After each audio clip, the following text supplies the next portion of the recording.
Channel में आपका हार्दिक स्वागत। आज अपन क्लास 12 की first poem my mother eight 66 का अध्ययन करेंगे, जिसकी लेखिका है कमला दास। लेखिका कौन है? कमला दास। माय मदर एट 66 का अर्थ है मेरी 66 वर्ष की माँ। तो इसकी लेखिका कमला दास है, जिनका जन्म 1934 में हुआ था और उनकी मृत्यु 2009 में हुई थी। तो Kamala Das was born in Malabar Kerala, यानी कमला दास का जन्म कहाँ हुआ था? मलाबार केरल में हुआ था। Her pen name is Madhavi Kutty, उसका निकनेम क्या था? Madhavi Kutty. And recognised as one of India's foremost poet, और उसे रिकॉग्नाइज्ड जाना पहचाना जाता है किसके रूप में? भारत की एक सबसे महत्वपूर्ण लेखिका के रूप में। हर राइटिंग ब्रिंग आउट हर ट्रू इनर फीलिंग्स, उसका जो कविताओं का लेखन है वो किसके रूप में जाना जाता है? Bring out her inner true inner feelings, यानी सच्ची आंतरिक भावनाओं को अभिव्यक्त करता है। This point is based on mother daughter relations, यानी ये जो कविता है माय मदर एट 66, ये कविता किस पर आधारित है? मदर डॉटर रिलेशन, माता पुत्री संबंध पर आधारित है। And poet shares her feelings for her mother, और कवित्री अपनी माता के प्रति जो भावनाएं हैं उनको अभिव्यक्त करती है इस कविता में। She also describes her feelings of love and attachment towards her ageing mother, और इसी के साथ लेखिका ये भी वर्णित करती है कि अपनी वृद्ध माता के प्रति जो प्रेम और जो अटैचमेंट, जो लगाव है, उसको भी वर्णित करती है इस कविता के अंतर्गत। अब कविता है कि driving from my parents home to Cochin last Friday morning, I saw my mother beside me, dose open mouthed, her face ashen like that of a corpse, and realized with pain that she was as old as she looked। ये इस poem का प्रथम extract, प्रथम पद्यांश या प्रथम अवतरण है। यानी driving from my parents home to Cochin last Friday morning, I saw my mother beside me, dose open mouth, her face ashen like that of a corpse, and realized with pain that she was as old as she looked। अब अपन इस extract के जो difficult word है वो देख लेते हैं।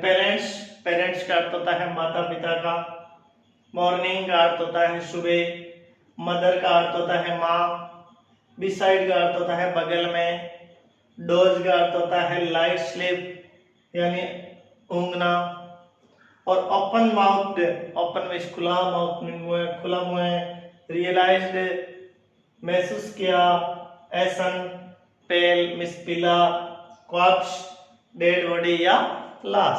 अब इस स्ट्रक्ट में, इस अवतरण में, इस पद्यांश में कवित्री क्या कहना चाहती है कि driving from my parents home to Cochin last Friday morning, यानी पिछले शुक्रवार की सुबह को मैं कार द्वारा मेरे माता पिता के घर से कोचीन हवाई अड्डे जा रही थी।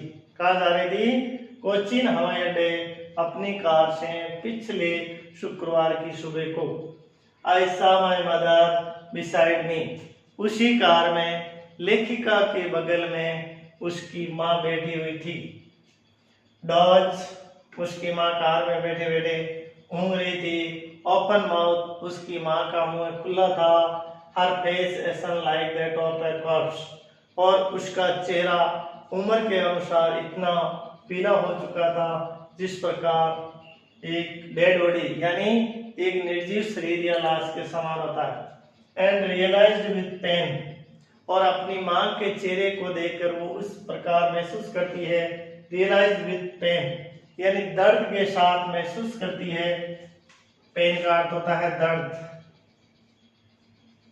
दर्द के साथ महसूस करती है कि she was as old as she looked, looked का अर्थ होता है देखी, यानी जैसे उन्होंने पहले देखी थी उससे वो अब और ज्यादा बूढ़ी हो रही है। या बूढ़ी हो चुकी थी। यानी इस स्टेज में कवित्री अपनी माँ की शारीरिक बॉडी यानी शारीरिक विशेषताओं का कि वृद्धावस्था में उसमें कौन कौन से परिवर्तन हो रहे हैं उसके बारे में कवित्री ने इसमें वर्णन किया है। Second stanza, but Son put that thought away and looked out at young trees sprinting the merry children spilling out of their homes. But after the airport's security check, standing a few yards away, I looked again at her worn, pale as a late winter's moon and felt that old familiar ache, my childhood's fear. But all I said was, "See you soon, Amma." All I did was smile and smile and smile. Recite again. But Sean put that thought away and looked out at young trees sprinting, the merry children spilling out of their homes. But after the airport's security check, standing a few yards away, I looked again at her worn, pale as a late winter's moon and felt that all familiar ache, my childhood's fear. But all I said was, "See you soon, Amma." All I did was smile and smile and smile. अब अपन इस stage के difficult word thought में विचार sprinting तेज दौड़ते हुए, मेरे happy खुश, spilling बाहर निकलते हुए, एयरपोर्ट हवाई अड्डा, सिक्योरिटी सुरक्षा, यार्ड्स गज, वॉन रंगहीन, पेल पीला, लेट बीतती या गुजरती, विंटर सर्द ऋतु, फैमिलियर परिचित, चाइल्डहुड बचपन, फियर बे, सोन शीघ्र, स्माइल मुस्कुराना, ऑल सभी। अब अपन इस स्टेज की line by line explanation. But का अर्थ होता है लेकिन, but Son put that thought away, यानी कवित्री जब अपनी माँ के शरीर के बारे में चिंतन कर रही थी तो उस चिंतन को अपने दिमाग से निकालने के लिए but put that thought away, उस चिंतनात्मक विचार को बाहर निकालने के लिए उसने अपनी कार से बाहर की तरफ देखा, यानी कार की विंडो से बाहर की तरफ देखा and looked out at young trees sprinting. Young का मतलब होता है युवा, यानी युवा ट्रीज का अर्थ होता है पेड़ पौधों, ट्रीज का अर्थ होता है पौधों, युवा पौधों का पीछे की तरफ स्प्रिंटिंग का मतलब होता है दौड़ते हुए देखा। The merry children spinning out of their homes, their का अर्थ होता है उनके, होम्स का अर्थ होता है घरों, यानी खुशी बच्चों का अपने घरों से बाहर की तरफ निकलते हुए देखा और युवा पेड़ों का सड़क के किनारे पीछे की तरफ भागते हुए देखा। बट लेकिन आफ्टर का अर्थ होता है बाद में। द एयरपोर्ट सिक्योरिटी चेक का अर्थ होता है जांच। ये पेड़ पौधों को दौड़ते हुए या पीछे की तरफ भागते हुए एवं बच्चों को अपने घर से बाहर निकलते हुए उन्होंने रास्ते में देखा। लेकिन जब माँ और बेटी दोनों कोचीन एयरपोर्ट पर पहुंच गई तो एयरपोर्ट पर उस हवाई अड्डे की सुरक्षा जांच के बाद standing a few yards away, away का अर्थ होता है दूर और फ्यू का अर्थ होता है कुछ। हवाई अड्डे की सुरक्षा जांच होने के बाद कवियत्री अपनी माँ से कुछ दूरी पर खड़ी हो गई I looked again at her wan, pale as a late winter's moon. हवाई अड्डे की सुरक्षा जांच के बाद अपनी मां से कुछ दूरी पर खड़ी होने के बाद कवित्री ने एक बार पुनः अपनी मां के वॉन पेल, वॉन का मतलब होता है कलरलेस और पेल का अर्थ होता है पीले, उस कलरलेस और पीले चेहरे पर एक बार दोबारा दृष्टि डाली और उस चेहरे को देखकर उन्होंने अपनी मां के चेहरे की तुलना लेट विंटर्स मून, मून का अर्थ होता है चंद्रमा, शरद ऋतु के उत्तरार्ध के चंद्रमा या गुजरती शरद ऋतु के चंद्रमा की तुलना अपनी मां के चेहरे से की। एंड फेल्ट, फेल्ट का अर्थ होता है महसूस किया, रियलाइज्ड महसूस किया, क्या महसूस किया? And felt that old familiar एक, ओल्ड का अर्थ होता है पुराना या प्राचीन, ओल्ड फेमिलियर एक का मतलब होता है दर्द या पीड़ा, पेन, यानी अपनी मां के चेहरे को देखकर उसने अपना प्राचीन दर्द महसूस किया, मेरे बचपन के दर्द या फियर का अर्थ होता है बे को महसूस किया। तो कवित्री के बचपन का डर या पुराना प्राचीन दर्द क्या था? अपनी मां से अलग, सेपरेशन, अलग होना या अपनी मां से बिछुड़ने का जो दर्द था वो उसके दिमाग में आया, उस दर्द को कवित्री ने महसूस किया।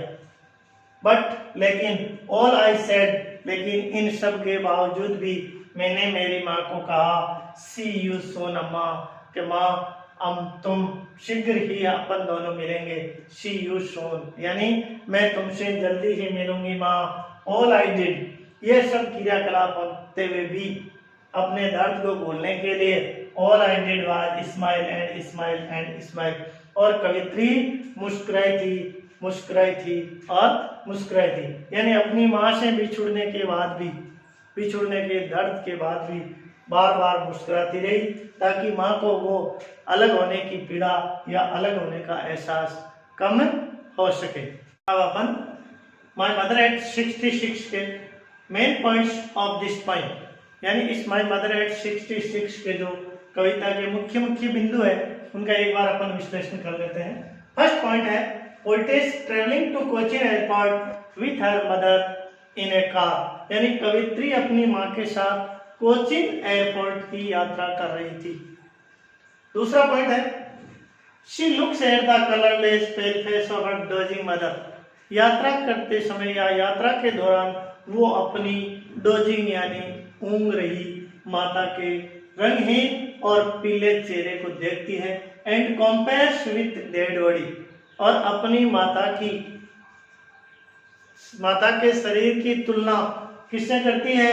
एक कॉर्प्स, एक शव, एक डेड बॉडी के साथ करती है। तीसरा पॉइंट है she feels all fear of losing her mother returns, यात्रा के दौरान वो अपनी माता को देखकर अपने all fear of losing her mother, अपनी माँ को खोने का जो प्राचीन दर्द है उसको महसूस करती है। चौथा पॉइंट है fleeting wet trees and happy children provide the contrast and relief, यात्रा के दौरान पीछे की तरफ दौड़ते हुए पौधे और खुशनुमा बच्चे जो अपने घरों से बाहर की ओर निकल रहे थे वो उसे प्रदान करते हैं एक कॉन्ट्रास्ट, विरोध और एक आराम। After the security check the all familiar pain returns, यानी हवाई अड्डे की सुरक्षा जांच के बाद जब कवित्री अपनी मां के चेहरे को देखती है तो उसे वो ही पुराना परिचित दर्द लौट आता है। अगला पॉइंट है she tries to hide her emotions by smiling, अपनी मां से अलविदा होते समय वो मुस्कुराती है। क्यों मुस्कुराती है? कि अपनी जो दुख भरी भावनाओं को हाइड, छुपाने की कोशिश करती है और कोशिश करने के कारण ही वो अपने माँ को अलविदा होते समय मुस्कुराती है।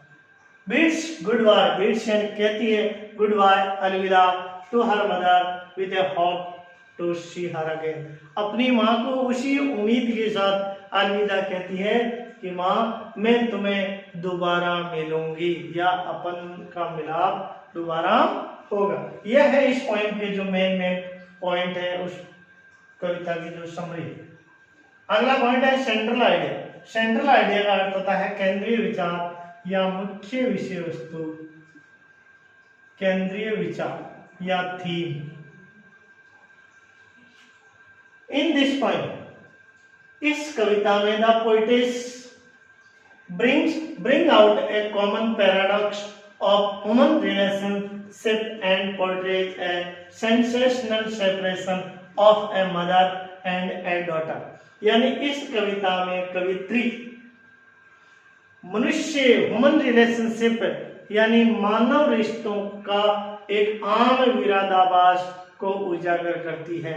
यानी मनुष्य में एक दूसरे के प्रति जो आम विरोधाभास है उसको प्रकाशित करती है। And portrays A sensational separation, और एक आलेख खींचती है, एक चित्र बनाती है, एक सेंसेशनल सेपरेशन, एक संवेदनात्मक अलगाव। किनका? A mother and A daughter, यानी एक माता और एक पुत्री के बीच में जो संवेदनात्मक अलगाव उत्पन्न होता है उस अलगाव का चित्र खींचती है या ढांचा बनाती है। She has been able to capture almost all the emotions which a daughter is filled with। यानी इस कविता के अंतर्गत कवियत्री ने उन सभी इमोशंस, उन भावनाओं को लगभग कैप्चर ले लिया है, लिख लिया है, जो एक लड़की daughter is filled with. Separation के दौरान एक लड़की किन किन भावनाओं से भर जाती है, उन सभी भावनाओं का इस कविता में वर्णन किया गया है। On biding farewell to her beloved mother, कब? जब एक लड़की अपनी बिलोव्ड मदर, एक प्रिय माँ को फेयरवेल, विदाई के दौरान बाइडिंग कहती है।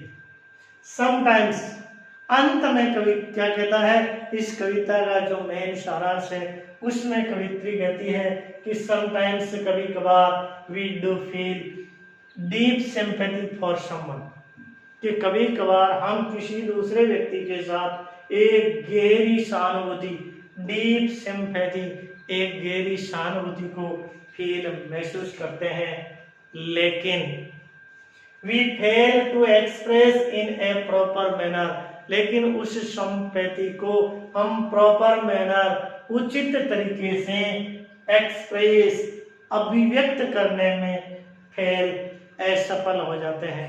यानी दूसरे लोगों को देखकर उस व्यक्ति के प्रति हमारे मन में जो भावनाएं या जो सहानुभूति उत्पन्न होती है, उस सहानुभूति को हम उस व्यक्ति तक शब्दों के द्वारा उचित रूप से पहुंचाने में असफल हो जाते हैं और हमारी भावनाओं को वो समझने में भी असफल हो जाते हैं। इसीलिए इस कविता में एक माता और एक पुत्री के अलगाव और एक पुत्री द्वारा एक माता को खोने का जो दुख होता है उसका वर्णन इस कविता में किया गया।